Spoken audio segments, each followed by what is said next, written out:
जय हिंद बच्चों। आज शुरू करते हैं अगले टॉपिक के साथ। विलेन में विलेयता, सॉल्युबिलिटी। विलेयता का सीधा सा अर्थ है निश्चित ताप पर विलायक की निश्चित मात्रा में घुले हुए किसी भी विलेय पदार्थ की जो अधिकतम मात्रा होती है वह उसकी विलेयता को दर्शाता है। पूरी तरह से क्लियर हो गया होगा। इसमें विलायक की निश्चित मात्रा है, तापमान निश्चित है और उस स्थिति में किसी भी विलेय पदार्थ की जो अधिक से अधिक मात्रा घुली हो उस विलायक में, उसकी विलेयता को व्यक्त करता है। अब विलेय की अधिकतम मात्रा विलायक में घुली हो, इसके कई सारे फैक्टर हैं जिन पर यह निर्भर भी करता है। अधिक से अधिक घुला हो इसका मतलब कहीं ना कहीं कुछ ऐसा भी है कि कम घुलता होगा। तो सीधे सीधे देखा जाए तो विलेयता विलेय की प्रकृति पर निर्भर करती है। प्रकृति का सीधा मतलब है उसमें बंध कौन से हैं, इसको सीधे तौर पे जानें। आयनिक बंध है या सहसंयोजक बंध है, ठीक है, तो विलेय की प्रकृति पर निर्भर करता है। दूसरा, विलायक की प्रकृति पर निर्भर करता है। विलायक भी सहसंयोजी है या विद्युत संयोजी है। ताप पर निर्भर करता है एवं दाब पर निर्भर करता है।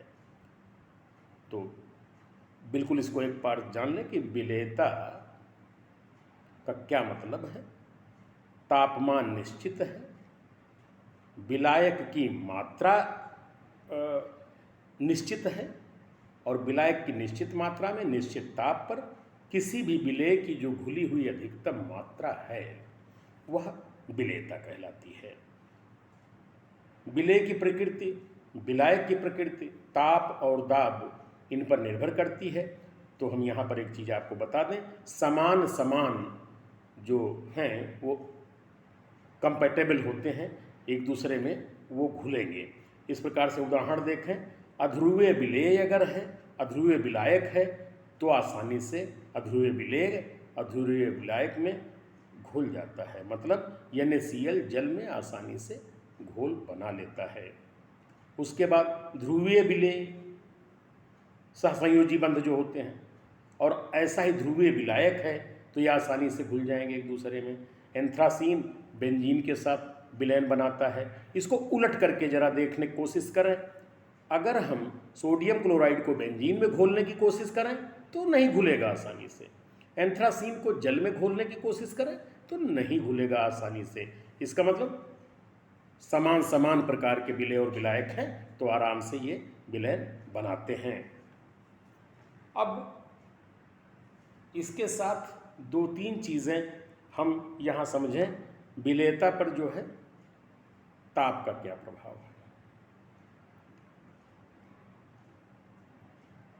विलेयता पर ताप का प्रभाव का सीधा मतलब है, यहाँ पर विलेय और विलायक दो को आप समझ रहे हैं। अगर मान लीजिए विलेय हमारा ठोस है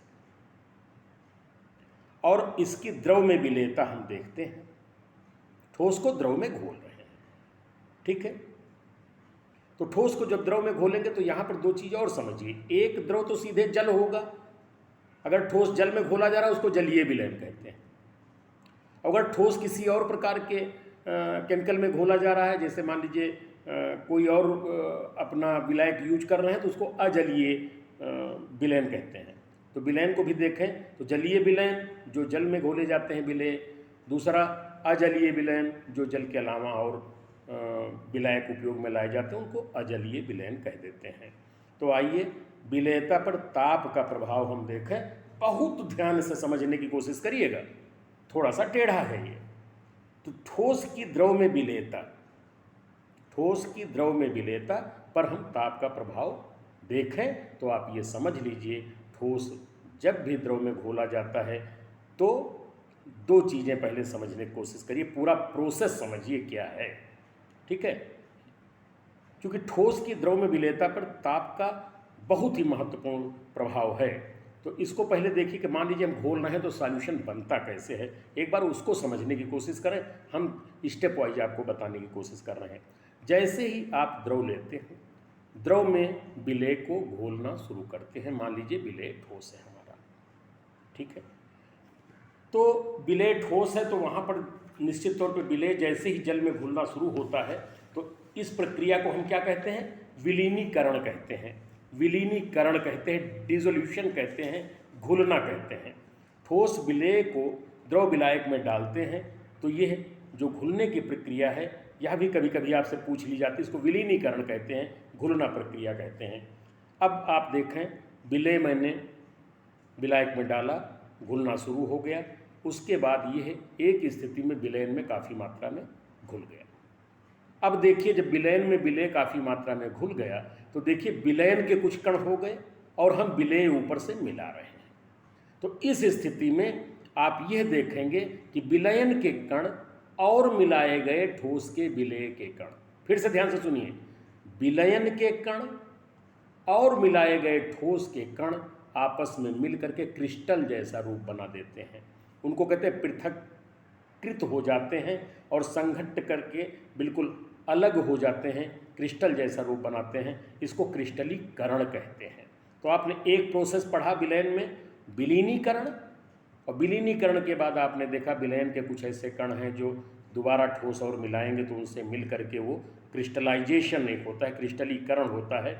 मतलब अब इसको अगर हम देखें तो विलयन में विलेय की मात्रा बढ़ने की दशा में विलयन में उपस्थित विलेय के कण ठोस विलेय के कणों के साथ संघट्ट कर विलयन से अलग हो जाते हैं। इस प्रक्रिया को क्रिस्टलीकरण कहते हैं। तो यह एक प्रोसेस हो गया। अब आप देखिए, विलीनीकरण हो गया, क्रिस्टलीकरण हो गया, और ऐसी स्थिति में एक स्थिति आप आती है वहाँ पर, जबकि यहाँ पर अगर देख लिया जाए तो ठोस विलेय आपने विलायक में मिलाया, विलयन का निर्माण हुआ, विलेय की मात्रा बढ़ती गई, विलीनीकरण वहाँ पर होता गया, तथा एक स्थिति में विलेय के ठोस का विलयन और कणों का संघट्ट द्वारा क्रिस्टलीकरण हो गया। इसके बाद जो स्थिति आती है उसमें सांद्रण की स्थितियां, ये दोनों प्रक्रियाएं जब समान होती हैं तो इस अवस्था में अगर देख लिया जाए तो विलेय के कणों की संख्या विलयन से पृथककारी कणों की संख्या के बराबर हो जाती है। ऐसी स्थिति में विलयन में एक साम्य की स्थिति बन जाती है। मतलब विलेय और विलायक पूरी तरह से विलयन की साम्य अवस्था में आ जाता है। तो अब अगर इस पूरी प्रोसेस को देखा जाए तो यह विलेयता का कंप्लीट प्रोसेस हो गया। यहाँ पर घुल करके एक विलेय निश्चित ताप पर विलायक की निश्चित मात्रा में अधिकतम, तो यहाँ पर हम कह रहे हैं वो विलेयता होती है। लेकिन हम दूसरा एक प्रोसेस बताते हैं विलयन बनने का, जहाँ पर विलीनीकरण क्रिस्टलीकरण दोनों के पश्चात एक साम्य स्थापित होता है। इसका सीधा मतलब ये है कि ठोस द्रव में घुलेगा, विलयन का फॉर्मेशन होगा, और इस प्रोसेस में दो चीज़ें आती हैं। या तो ऊष्मा निकलती है, जैसे विलेय को जल में आपने घोल दिया, विलयन बना, तो यहाँ पर ऊष्मा निकली। ऊष्मा निकली तो इस अभिक्रिया को कहते हैं ऊष्माक्षेपी। हमेशा ध्यान दीजिए, ऊष्माक्षेपी अभिक्रिया में दाहिनी तरफ का तापमान हीट निकलती दिखाई देगी और दाहिनी तरफ का तापमान क्या होगा, ज़्यादा होगा। दूसरी अभिक्रिया ऐसी होगी जहाँ पर कि विलयन बनने में ऊष्मा बाहर से ली जाएगी, एनर्जी की ज़रूरत पड़ेगी, उसे ऊष्माशोषी कहेंगे। इसमें हीट जो दाहिनी तरफ की होती है वो कम होती है। तो देखिए, यह बताने के पीछे सबसे बड़ा कारण ये है कि विलेयता पर हमको ताप का प्रभाव पड़ना है। अगर हम विलेय को द्रव में घोल रहे हैं, विलयन बन रहा है, ऊष्मा निकल रही है, अर्थात ऊष्माक्षेपी है। ऐसे में क्या होगा, समीकरण ये ऐसा है जिसमें दाहिनी तरफ का तापमान ज़्यादा है। अगर हम तापमान को बढ़ाते हैं, अब ताप का प्रभाव मतलब ताप को बढ़ाएंगे या तो घटाएंगे, तो ताप को बढ़ा कर देख लें। जब हम ताप को बढ़ाते हैं तो जो ऊष्माक्षेपी अभिक्रिया है यह सीधे सीधे पीछे की ओर चली जाती है। अर्थात अगर देखा जाए तो इसमें ऊष्माक्षेपी अभिक्रियाओं में ताप बढ़ाने पर विलेयता क्या होगी? घटती है। इसका उल्टा, विलेय को जब आप विलायक में घोल रहे हैं, विलयन बन रहा है, ऊष्मा ली जा रही है, अर्थात यह अभिक्रिया क्या है? ऊष्मा शोषी अभिक्रिया है। इस अभिक्रिया के अंतर्गत हम आपको बता दें, सीधे सीधे आप समझ लीजिए कि जैसे ही हम ताप को बढ़ाएंगे विलेयता बढ़ेगी। और ये दोनों चीज़ें किस नियम से हो रही हैं? ला-सतै-लिये के नियम से हो रही हैं। ला-सतै-लिये का नियम कहता है कि अभिक्रिया की साम्य अवस्था में ताप में, दाब में परिवर्तन करने पर अभिक्रिया उस ओर जाती है जिस ओर इस परिवर्तन का विरोध होता है।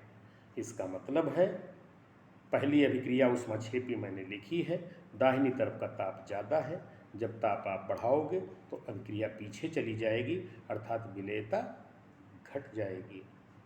ऊष्माशोषी में ताप बढ़ाओगे तो चूँकि दूसरी तरफ का ताप कम है तो अभिक्रिया आगे की ओर जाएगी और इस प्रकार से ताप बढ़ाने पर विलेयता बढ़ जाएगी। तो यह है हमारा। अब विलेयता पर ताप का प्रभाव आपने देख लिया ठोस के केस में, और अब दाब का प्रभाव देखिए जब ठोस को हम घोलते हैं। जब ठोस को हम द्रव में घोलते हैं तो अगर देखा जाए तो इस पर कोई भी सार्थक प्रभाव नहीं पड़ता है दाब का, चूँकि ठोस जो है असंपीड्य होता है, इनकम्प्रेसिबल होता है। तो यह स्थिति इसकी है। अब गैसों के द्रव में विलेयता अगर देख ली जाए, ताप एवं दाब दोनों अधिक प्रभावित करते हैं गैस। ठीक है, पहला हमने पढ़ा ठोस, ठोस को द्रव में घोला, उसका प्रभाव मैंने आपको बता दिया। उसके बाद हमने ठोस को जब द्रव में देखा और दाब के प्रभाव को बताने की कोशिश किया तो मैंने कहा कि ऑलरेडी इसमें ये असंपीड्य हैं और इन पर दाब का प्रभाव नहीं है। तो अब ठोस की बात हमने कर ली, अब हम बात कर रहे हैं गैस की।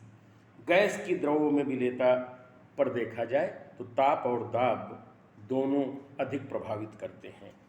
ध्यान रहे, दाब बढ़ाने पर गैसों की विलेयता हमेशा बढ़ती है। दाब बढ़ाने पर क्या होगी? गैसों की विलेयता हमेशा बढ़ेगी। स्थिति यहाँ पर भी वही होती है। जैसे मान लीजिए आपने हाइड्रोजन क्लोराइड गैस ले लिया और आपने इसको द्रव में मिलाया और दाब बढ़ाना शुरू किया, तो एक स्थिति ऐसी होगी, इसकी विलेयता बढ़ती चली जाएगी, और एक स्थिति यह भी आएगी कि इनकी जो साम्य है इनका स्थापित हो जाएगा। मान लीजिए आपने, इसको भी खूब समझने की कोशिश करिए ज़रा सा। हमने एक बर्तन लिया, बर्तन में मैंने वाटर लिक्विड ले लिया, HCl मिलाया, HCl वेपर मैंने मिला दिया, तो दाब बढ़ाना शुरू कर दें। एक स्थिति में क्या होगा? विलेयता बढ़ती जाएगी। ठीक है, और विलयन के ऊपर उपस्थित गैसीय कण जो है इसके इकाई आयतन में क्या होंगे? बढ़ जाएंगे। जैसे जैसे आप दाब बढ़ाओगे नीचे की तरफ विलेय के कण बढ़ते चले जाएंगे। ठीक है, और यह विलेयता तब तक बढ़ना जारी रहेगी जब तक कि एक नया साम्य स्थापित न हो जाए। तो यहाँ पर आप देखिए एक चीज़ बिल्कुल क्लियर हो जाती है कि हम किसी भी स्थिति में द्रव में जब गैस को ले रहे हैं तो गैस के कण धीरे धीरे द्रव में घुलते हैं। अब हम दाब बढ़ाते चले जाते हैं तो आप देखेंगे उसका आयतन खुद ब खुद घटता चला जाएगा, और वहाँ पर जो कण हैं, जैसे एक स्थिति में गैस क्या होगी? पानी में घुलती चली जाएगी, उसके बाद जो उसमें घुले हुए कण हैं वो भी ऊपर की तरफ प्रेशर बनाएंगे। तो एक स्थिति ये हुई कि विलयन में विलेय के कण हो गए, उनका जो है एक मोल फ्रैक्शन होगा, मोल अंश होगा, और एक जो गैस ऊपर से डाल रहे हैं उसका एक दबाव होगा। तो यहाँ पर दो चीज़ें आपको देखने को मिली कि जब हम कोई भी द्रव में गैस घोल रहे हैं तो वहाँ एक तो गैस का ऊपर से दबाव आपको दिख रहा होगा, और दूसरा जो घुली हुई गैस है उसके मोल अंश ऊपर की तरफ आकर के दबाव बनाने की कोशिश कर रहे होंगे। तो इसके आधार पर यहाँ पर स्टडी किया हेनरी ने, तो हेनरी ने एक अपना नियम दिया, और वह नियम इसी स्टडी के आधार पर दिया कि वहाँ पर देखा इन्होंने कि गैसीय जो कण हैं, ये कण कहीं ना कहीं उसमें घुले, और घुलने के बाद वो जो गैसीय कणों के घुलने के बाद जो विलयन बना, उस विलयन में उनके जो मोल अंश हैं वो ऊपर की तरफ आने की कोशिश करते हैं जब ताप बढ़ता है, और गैस के अपने जो कण हैं वो भी अपना दबाव बनाते हैं। तो इस स्थिति में हेनरी ने एक स्टडी किया और इन्होंने यह बताया कि गैस की विलायक में जो विलेयता तथा दाब के मध्य इन्होंने एक संबंध की पुष्टि किया, और वहाँ पर इन्होंने ये बताया कि किसी गैस का वाष्प अवस्था में जो आंशिक दाब है, ऊपर से जो दाब पड़ रहा है, किसी गैस का वाष्प अवस्था में जो आंशिक दाब है, उस विलयन में जो गैस के मोल अंश हैं उनके समानुपाती होता है। हमें उम्मीद है आपको क्लियर हो गया होगा कि जब गैस विलयन बना रहे हैं हम गैस का द्रव में, तो वहाँ पर हमने बताया आपको कि जब दाब बढ़ाते जाएंगे तो एक स्थिति में देखा जाएगा निश्चित आयतन में कणों की संख्या ज़्यादा हो जाएगी, लेकिन हमारा सॉल्यूशन बन जाता है। सॉल्यूशन बनने की स्थिति में सॉल्यूशन के जो कण हैं ऊपर की तरफ जाने की कोशिश करेंगे, उनके अपने मोल प्रभाज निश्चित होते हैं और ऊपर से एक दबाव पड़ता है। तो इन स्थिति में अगर आप देखें तो हेनरी ने कुछ नहीं यहीं पर यही सोचा कि जो हमारा गैस का कण है उसकी वाष्प अवस्था में जो आंशिक दाब है और उस विलयन में जो गैस के मोल अंश हैं, दोनों का एक समानुपाती संबंध होता है। इस प्रकार से इन्होंने बताया कि किसी गैस की वाष्प अवस्था के जो आंशिक दाब हैं वो डायरेक्टली प्रोपोर्शनल हैं, समानुपाती हैं मोल अंश के जो उस विलयन में गैस घुली हुई है। तो इस प्रकार से एक फार्मूला इन्होंने दिया कि is directly proportional to mole fraction of gas is equal to KH mole fraction of gas. KH यहाँ पर हेनरी कांस्टेंट है, हेनरी नियतांक है। तो इनके अपने एप्लीकेशन हैं।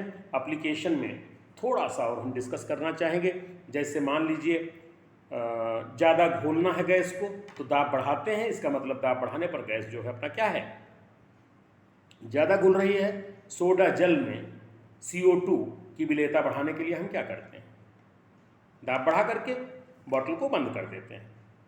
ठीक, एक तो प्रयोग ये है। दूसरा प्रयोग एनक्सिया एक बीमारी होती है जो हो जाती है। जैसे आप ऊंचाई पर जो लोग रहते हैं, आरोहक जो होते हैं, वहाँ पर अगर देखा जाए तो ऑक्सीजन की जो सांद्रता है वो दाब की वजह से अगर देखा जाए वहाँ पे जो सॉरी उसमें मैंने क्या बोल दिया, इसको फिर से एक बार सुनने की कोशिश करें। जो आरोहक हैं, ऊंचाई पर जो रहते हैं, उनके खून में, ऊतकों में ऑक्सीजन की सांद्रता क्या होती है, कम होती है।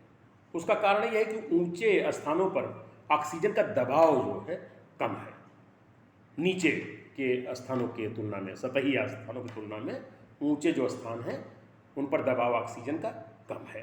तो दबाव कम होने के कारण एक इनको बीमारी हो जाती है जिसको एनेक्सिमा कहते हैं, और वो केवल यही है कि ऑक्सीजन की सांद्रता कम हो जाती है उनके रुधिर में।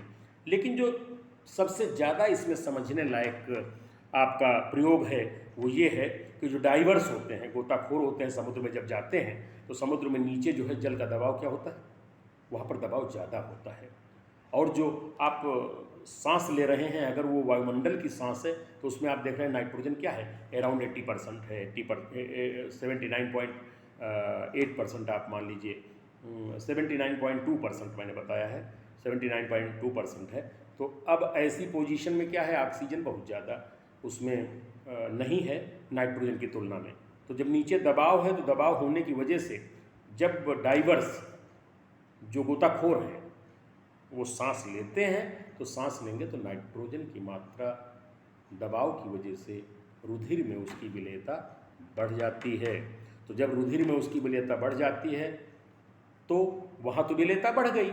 जैसे ही गोताखोर ऊपर आए और वायुमंडलीय दबाव एक प्रकार से घटा तो फिर क्या होता है, नाइट्रोजन का थोड़ा प्रेशर वहाँ रिलीज होगा तो बुलबुले बन जाएंगे ब्लड में।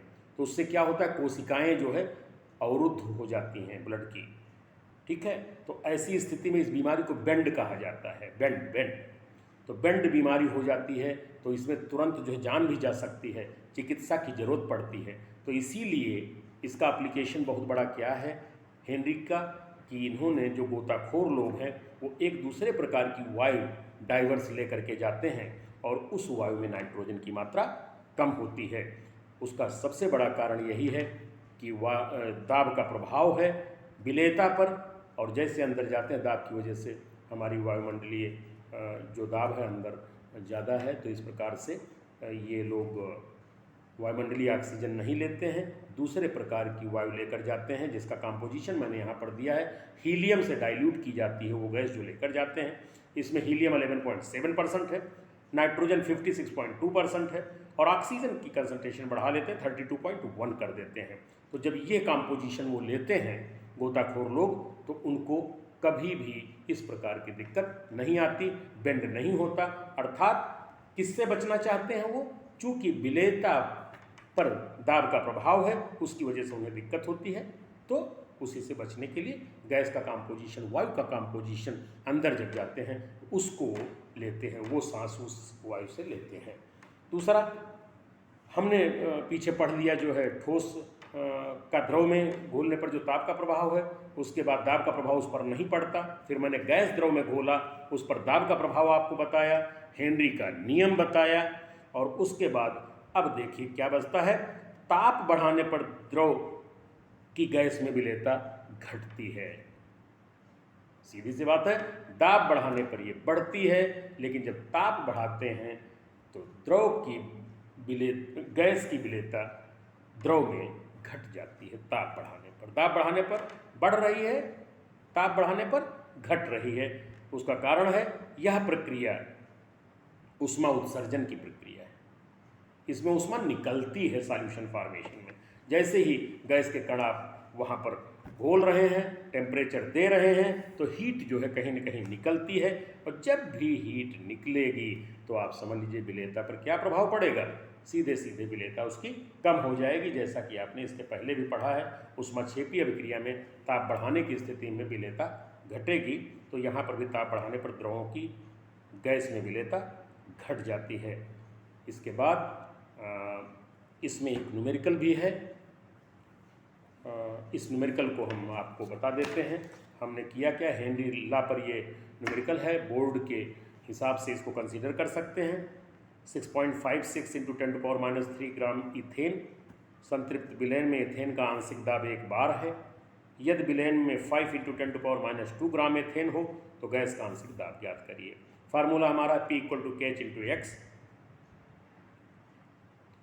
अब P का मतलब यहाँ पर सीधे मोलरिटी, हाँ, तो इसको हम ले लेते हैं X गैस के फॉर्म में, M = KH × P हो जाएगा। तो पहला केस हमारा हो गया 6.56 × 10⁻³ = KH × 1 बार। KH = 6.56 × 10⁻³ आ गया। हमने पहले केस से KH निकाल लिया, उस KH की वैल्यू हमने दूसरे केस में रख दिया। तो P = 5 × 10⁻² अपॉन 6.56 × 10⁻², तो इसमें P हमारा आ गया 0.762 बार।